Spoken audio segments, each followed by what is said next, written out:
Bonsoir à tous et bienvenue dans cette émission. Nous sommes le 2 septembre, c'est la fin des vacances d'été et le début déjà des rentrées scolaires. Les écoles ouvrent leurs portes, les écoliers endossent leurs cartables. C'est le cas notamment en Israël. En Israël, où les écoles chrétiennes rencontrent déjà quelques problèmes. Manque de reconnaissance, subventions d'État en chute.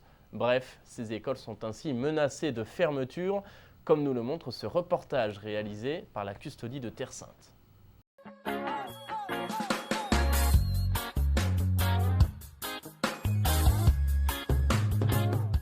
Ce 1er septembre sont retournés sur les bancs de l'école les 30 000 élèves qui fréquentent les 50 institutions chrétiennes présentes dans l'État d'Israël.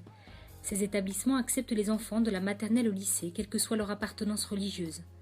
Une rentrée des classes avec une série de problèmes, des problèmes non résolus, mais aussi des problèmes aggravés par rapport aux années précédentes, auxquels l'État d'Israël, selon le Bureau des écoles catholiques, n'apporte aucune réponse appropriée. Il y a un problème formel, tout d'abord, mais qui touche à un problème de fond. Les écoles chrétiennes sont définies par le ministère de l'Éducation comme reconnues et non pas officielles. Dans la catégorie qui est la nôtre, il y a d'autres écoles religieuses, juives notamment. Ces écoles, néanmoins, ont tous leurs droits, sont financées à 100% et même davantage. Quant à nous, en particulier pour l'école élémentaire, nous ne recevons qu'entre 60 et 75% de ce que nous devrions recevoir pour l'éducation de chaque élève. Les subventions de l'État ont chuté d'année en année. Les écoles doivent donc de plus en plus compter sur l'aide des familles et sur des financements étrangers.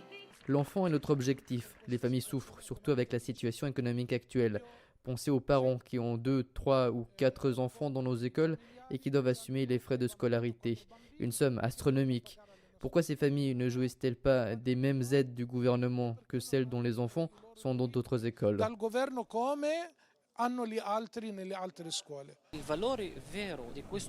La valeur réelle de l'appui que nous recevons de l'État représente moins de 50%.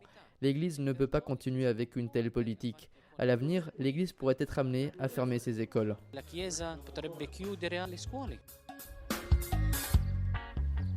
Les écoles chrétiennes se plaignent également du manque de reconnaissance de leur rôle culturel dans le pays. Le ministère compte de moins en moins d'inspecteurs et de représentants chrétiens, et de plus en plus, les dates fixées pour les examens coïncident avec les fêtes chrétiennes. Nous avons des chrétiens, des musulmans et des druzes qui étudient avec nous.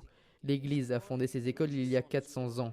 Il n'existe pas d'école établie par l'État d'Israël qui offre une éducation à tous les élèves arabes.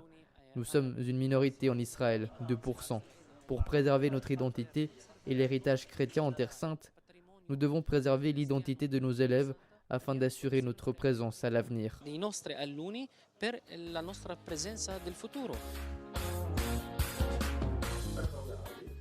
Pour porter ces questions sur la scène publique, le Bureau des écoles catholiques en Israël a organisé une conférence de presse au centre de pastoral Saint-Antoine à Nazareth, avec les représentants des différentes églises chrétiennes, les directeurs des écoles, des enseignants et des parents. Après une menace de grève le jour de la rentrée des classes, le ministère de l'Éducation a invité les représentants des écoles catholiques à une réunion la semaine prochaine. Encore un peu à attendre pour donner une chance au dialogue. Nous voulons que la réunion promise pour apporter des solutions aux différents problèmes ait vraiment lieu et qu'elle apporte des réponses concrètes à nos problèmes, d'autant plus qu'il est connu que nos écoles en Israël sont parmi les meilleures du pays.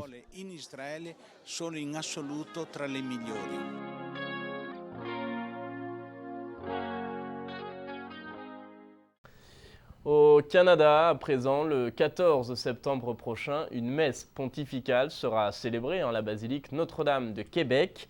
La messe sera présidée par le cardinal Ortega y Alamino, archevêque de San Cristobal de La Havane. L'envoyé spécial du pape célébrera cette messe à l'occasion du 350e anniversaire de Notre-Dame de Québec.